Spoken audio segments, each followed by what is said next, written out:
Hi friends, ನಿಮ್ಮೆಲ್ಲರಿಗೂ ಕೂಡ ನಿಮ್ಮದೇ ಆಗಿರ್ತಕ್ಕಂಥ ಯೂಟ್ಯೂಬ್ ಚಾನಲ್ ಸ್ಟಡಿ ವಿತ್ ಪರಶುರಾಮ್ಗೆ ಸ್ವಾಗತ ಅಂತ ಹೇಳ್ತಾ, ನಾಳೆ ನಡೀತಕ್ಕಂಥ 9ನೇ ತರಗತಿ SA2 ವಿಜ್ಞಾನ ವಿಷಯದಲ್ಲಿ ನಿಮ್ಮ ಪರೀಕ್ಷೆಗೆ ಬರ್ತಕ್ಕಂಥ ಮೋಸ್ಟ್ ಎಕ್ಸ್ಪೆಕ್ಟೆಡ್ ಪ್ರಶ್ನೆಗಳನ್ನು ನೋಡೋಣ. ಸೊ ನನಗನ್ಸುತ್ತೆ 60-65ಕ್ಕಿಂತ ಹೆಚ್ಚಿನ ಪ್ರಶ್ನೆಗಳು ಬರ್ತವೆ. ಯಾಕಂದರೆ ಕನ್ಸೆಪ್ಟ್ಗಳನ್ನು ನಾನು ಗ್ಯಾರಂಟಿಯಾಗಿ ಹೇಳ್ತೀನಿ. ಇವುಗಳನ್ನು ಇನ್ನು ಚೆನ್ನಾಗಿ ಕುಂತು LBಗಳನ್ನು ಟೆಕ್ಸ್ಟ್ ಬುಕ್ಗಳನ್ನು ಇಟ್ಕೊಂಡು ಓದ್ತಕ್ಕಂಥ ಕೆಲಸ ಇರೋದು ನಿಮ್ಮದು, ಓಕೆನಾ. ಸೊ ಅದನ್ನು ಫಸ್ಟ್ ಮಾಡಿ ಅಂತ ಹೇಳ್ತಾ, ಏನೆಲ್ಲ ಓದ್ಕೊಳ್ಬೇಕು ಅಷ್ಟೇ ಓದಿ. ಎಲ್ಲ ಕಸ ತಿನ್ನೋದಕ್ಕಿಂತ ತುಸುನೇ ತಿನ್ನಬೇಕು, ಬಟ್ ಬೆಟರ್ ತಿನ್ನಬೇಕು. ಸೊ ಭಾಳ ಮಾಡಲ್ ಕ್ವಶನ್ ಪೇಪರ್ಗಳನ್ನ ಹಾಕಿದ್ದೀವಿ, ಬಟ್ ಸೈನ್ಸನ್ನು ಸ್ವಲ್ಪ ಅಪ್ಲೈಡ್ ಕ್ವಶನ್ಸ್ ಬರ್ತದೆ, ವರಿ ಬೇಡ. ಬಟ್ ಯಾವ ಕನ್ಸೆಪ್ಟನ್ನು ಓದಿದರೆ ನಿಮಗೆ ಅಂಕಗಳನ್ನು ಸಿಗ್ತದೆ ಅನ್ನೋದನ್ನು ನಾನು ಗ್ಯಾರಂಟಿಯಾಗಿ ಹೇಳ್ತೀನಿ. ಫಸ್ಟ್ ಲೆಸನ್ ನಮ್ಮ ಸುತ್ತಮುತ್ತಲಿನ ದ್ರವ್ಯಗಳು ಅಂತ ಪಾಠ ಬರ್ತದೆ.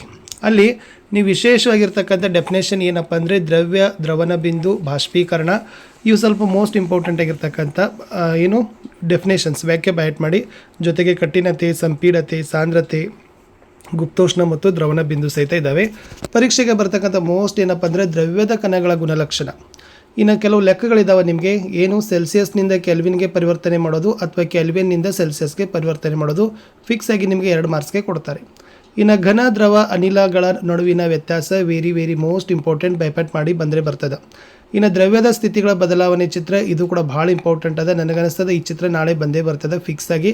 ಅದು ಉತ್ಪತ್ತನ, ಆವೀಕರಣ, ದ್ರವೀಕರಣ ಅಂತ ಇದೆ ನೋಡಿ, ತ್ರಿಭುಜದಲ್ಲಿ ಬರ್ತದೆ. ಅದನ್ನು ಚೆನ್ನಾಗಿ ಬರೆದು ಪ್ರಾಕ್ಟೀಸ್ ಮಾಡಿ. ಅಲ್ಲಿ ಯಾವ್ಯಾವೆಲ್ಲ ಮಿಸ್ಸಿಂಗ್ ಮಾಡಿದಾರಲ್ಲ, ಘನೀಕರಣ, ಉತ್ಪತ್ತನ, ಅವೆಲ್ಲವುಗಳನ್ನು ನೀವು ಏನು ಮಾಡಬೇಕು, ಆ್ಯಸ್ ಇಟ್ ಈಸ್ ಆಗಿ ಬರೆದ್ರೇ ನಿಮಗೆ 6 ಅಂಕಗಳಲ್ಲಿ ಆರಾಮಾಗಿ ಈಸಿಯಾಗಿ ತೊಗೋತೀರಿ. ಇನ್ನು ಮುಂದಿನ ಪಾಠಕ್ಕೆ ಬರ್ತೀನಿ. ನಮ್ಮ ಸುತ್ತಮುತ್ತಲಿನ ದ್ರವ ಶುದ್ಧವೇ ಅಂತಕ್ಕಂಥದ್ದು, ಇದು 6 ಅಂಕಕ್ಕೆ ಇರ್ತಕ್ಕಂಥ ಪಾಠ.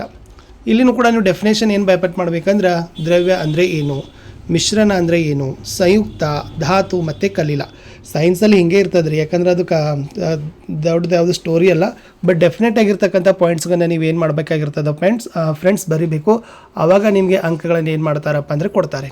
ಇನ್ನು ಟಿಂಡಾಲ್ ಪರಿಣಾಮ ವೆರಿ ಮೋಸ್ಟ್ ಇಂಪಾರ್ಟೆಂಟ್. ಸೊ ನಿಮಗೆ ಟಿಂಡಾಲ್ ಪರಿಣಾಮವನ್ನು ಕೂಡ ವಿವರಣೆ ಮಾಡಲಿಕ್ಕೆ ಕೇಳ್ತಾರೆ, ಅದನ್ನು ಕೂಡ ನೋಡ್ಕೊಂಡು ಹೋಗಿ.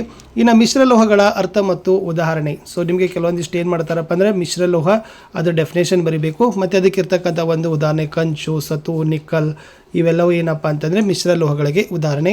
ಇದು ಮೋಸ್ಟ್ ಇಂಪಾರ್ಟೆಂಟ್ ಆದ ಸಮರೂಪ ಮತ್ತು ಅಸಮರೂಪ ಮಿಶ್ರಣದ ನಡುವಿನ ವ್ಯತ್ಯಾಸ. ನೀವೇನು ಮಾಡಬೇಕಂದ್ರೆ ಇವುಗಳಿಗೆ ಡೆಫಿನೇಷನ್ ಮತ್ತು ಉದಾಹರಣೆಗಳನ್ನು ಬೈಪಟ್ ಮಾಡೋದು, ಅವುಗಳನ್ನೇ ಏನು ಮಾಡೋದಪ್ಪ ಅಂದರೆ ವ್ಯತ್ಯಾಸದ ಕೋಷ್ಟಕದಲ್ಲಿ ಬರೆಯೋದು.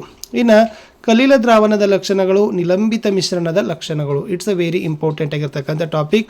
ಲಾಸ್ಟ್ ಪದೇ ಕೇಳ್ತಕ್ಕಂಥದ್ದು ಮಿಶ್ರಣ ಮತ್ತು ಸಂಯುಕ್ತಗಳ ನಡುವಿನ ವ್ಯತ್ಯಾಸ. ಸೊ ಮಿಶ್ರಣ ಮತ್ತು ಸಂಯುಕ್ತಗಳ ನಡುವಿನ ಯಾವ ಥರನಾಗಿ ವ್ಯತ್ಯಾಸವನ್ನು ಮಾಡ್ತೀರಾ ಅಂತಕ್ಕಂಥದ್ದು ಪ್ರಶ್ನೆ ನಿಮಗೆ ಬರ್ತದೆ ಫ್ರೆಂಡ್ಸ್. ಅದನ್ನು ಕೂಡ ನೀವು ಮಿಸ್ ಮಾಡ್ದೇನೆ ಏನು ಮಾಡಿ ಅಂತಂದರೆ ಚೆನ್ನಾಗಿ ಓದ್ಕೊಂಡು ಹೋಗಿ. ಸೊ ಇಲ್ಲಿನೂ ಕೂಡ ನಿಮಗೆ ಅಂಕಗಳು ಸಿಗ್ತವೆ. ಇನ್ನು ಭೌತ ಮತ್ತು ರಾಸಾಯನಿಕ ಬದಲಾವಣೆಗಳಿಗೆ ಉದಾಹರಣೆ ಮತ್ತು ವ್ಯತ್ಯಾಸ, ಇದು ಮೋಸ್ಟ್ ಇಂಪಾರ್ಟೆಂಟ್ ಇದೆ. ಕೆಲವು ಸರಿ ಅವರೇ ಏನು ಮಾಡ್ತಾರಪ್ಪ ಅಂದ್ರೆ, ಈಗ ಹಾಲು ಮೊಸರಾಗೋದು, ಮೇನದ ಬತ್ತಿ ಕರಗೋದು, ಇಂಥವೆಲ್ಲ ಏನು ಮಾಡ್ತಾರೆ, ಒಂದು 4-5 ಕೊಡ್ತಾರೆ. ಆವಾಗ ಏನಾಗ್ತದಪ್ಪ ಅಂತಂದರೆ, ನೀವು ಯಾವ ಭೌತ ಬದಲಾವಣೆ, ಯಾವ ರಾಸಾಯನಿಕ ಬದಲಾವಣೆಗಳಂತ ಆರಿಸಿ ಬರಿಬೇಕು. ಅದು ಕೂಡ ನಿಮಗೆ ಪ್ರಶ್ನೆಗಳು ಬರ್ತದೆ. ಲೋಹ ಮತ್ತು ಅಲೋಹದ ನಡುವಿನ ವ್ಯತ್ಯಾಸ, ಸೊ ಮುಖ್ಯವಾಗಿ 4 ವ್ಯತ್ಯಾಸಗಳು.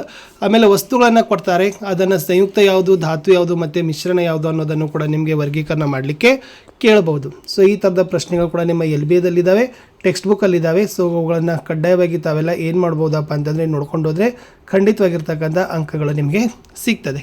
ಇನ್ನು ಜೀವದ ಮೂಲ ಘಟಕಕ್ಕೆ ಬರ್ತೀನಿ. 10 ಅಂಕ ಇದೆ, ಇಷ್ಟೇ ಪ್ರಶ್ನೆಗಳಲ್ಲಿ ಇರ್ತಕ್ಕಂಥದ್ದು. ಫಸ್ಟ್ ಚಿತ್ರನೇ ಪ್ರಾಕ್ಟೀಸ್ ಮಾಡಬೇಕು.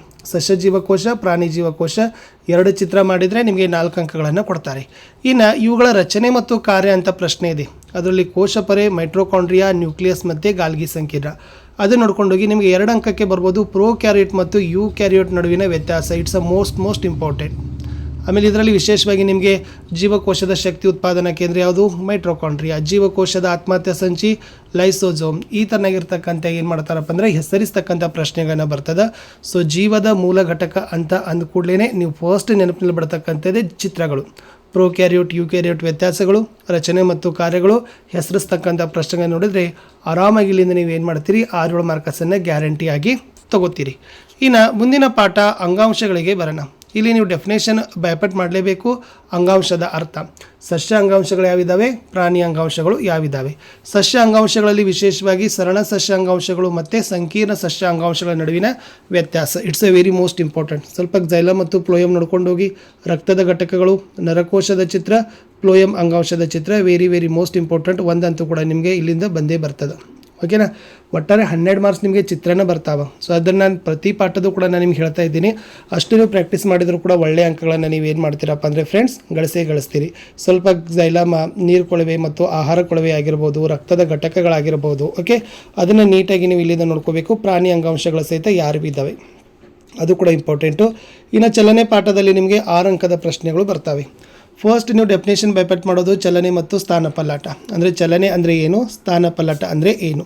ಇನ್ನು ಏಕರೂಪ ಚಲನೆಯ ಅರ್ಥ, ಉದಾಹರಣೆ ಮತ್ತು ವ್ಯತ್ಯಾಸ ಬರೀಬೇಕು. ಅದನ್ನು ಚೆನ್ನಾಗಿ ಕಲ್ಕೊಡ್ರಿ, ನಿಮ್ಮ ಮಾಡೆಲ್ ಪೇಪರಲ್ಲಿತ್ತು. ಇನ್ನು ಚಲನೆಯ ದರ, ಜವ ಮತ್ತು ವೇಗ. ಇಲ್ಲಿ ಜವ ಮತ್ತು ವೇಗದ ವ್ಯತ್ಯಾಸ ಅಂತಲೂ ಕೂಡ ಬಂದೇ ಬರ್ತದೆ. ಚಲಿಸಿದ ದೂರ ಮತ್ತು ಸ್ಥಾನಪಲ್ಲಟದ ನಡುವಿನ ವ್ಯತ್ಯಾಸ, ಇದು ಕೂಡ ಮೋಸ್ಟ್ ಇಂಪಾರ್ಟೆಂಟ್. ಚಲನೆಯ 3 ಸಮೀಕರಣಗಳಿದ್ದಾವೆ, ಫಿಕ್ಸ್ ಆಗಿ ಬರ್ತಕ್ಕಂಥ ಪ್ರಶ್ನೆ. ಈ ಲೆಕ್ಕನೂ ಕೂಡ 1-2 ಮಾರ್ಕ್ಸಿಗೆ ಕೇಳ್ತಾರೆ. ದೂರ, ಸ್ಥಾನಪಲ್ಲಟವನ್ನು ಕಂಡುಹಿಡಿತಕ್ಕಂಥ ಲೆಕ್ಕ, ಸೂತ್ರಗಳನ್ನು ಬೈಪಟ್ ಮಾಡಿರಿ. 1-2 ಮಾಡೆಲ್ ಕ್ವಶನ್ ಪೇಪರಲ್ಲಿ ಆಲ್ರೆಡಿ ಲೆಕ್ಕವನ್ನು ಕೊಟ್ಟಿದ್ದೀವಿ.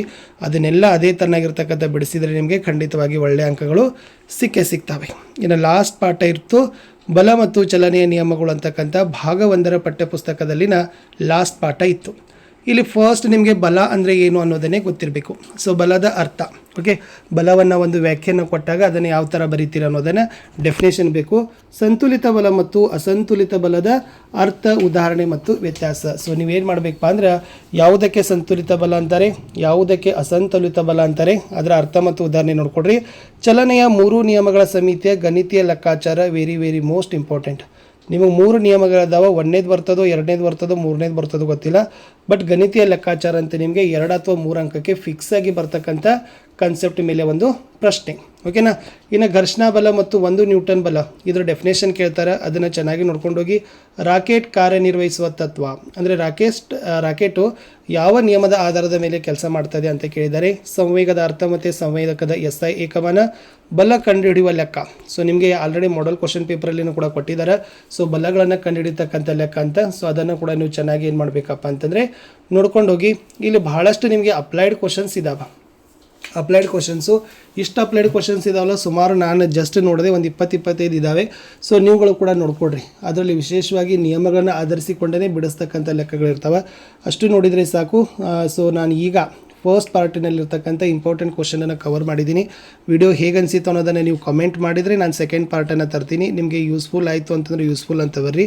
ಎಲ್ಲರೂ ವಿಡಿಯೋಗಳನ್ನು ಲೈಕ್ ಮಾಡ್ತಾಯಿರಿ, ನಿಮ್ಮ ಫ್ರೆಂಡ್ ಸರ್ಕಲ್ಗೆ ಶೇರ್ ಮಾಡಿ, ನಮ್ಮ ವಾಟ್ಸಪ್ ಟೆಲಿಗ್ರಾಮ್ ಚಾನಲ್ಗೆ ಜಾಯ್ನ್ ಆಗೋದನ್ನು ಮಾತ್ರ ಮರೆಯದಿರಿ ಅಂತ ಹೇಳ್ತಾ, ಇದೇ ಥರನಾಗಿರ್ತಕ್ಕಂಥ ಇನ್ನೂ ಹೆಚ್ಚಿನ ವಿಡಿಯೋಗಳು ನಿಮಗಾಗಿ ನಾವು ಕೊಡ್ತಾ ಇರ್ತೀವಿ. ಸೊ ಅವುಗಳೆಲ್ಲವುಗಳನ್ನು ಕೂಡ ನೋಡಿ ಒಳ್ಳೆಯ ಅಂಕಗಳನ್ನು ನೀವು ಗಳಿಸಬೇಕು ಅಂತ ಹೇಳ್ತಾ, ಸೊ ಇಲ್ಲಿಯವರೆಗೆ ವಿಡಿಯೋನ ವಾಚ್ ಮಾಡಿದ್ದಕ್ಕೆ ಧನ್ಯವಾದಗಳು.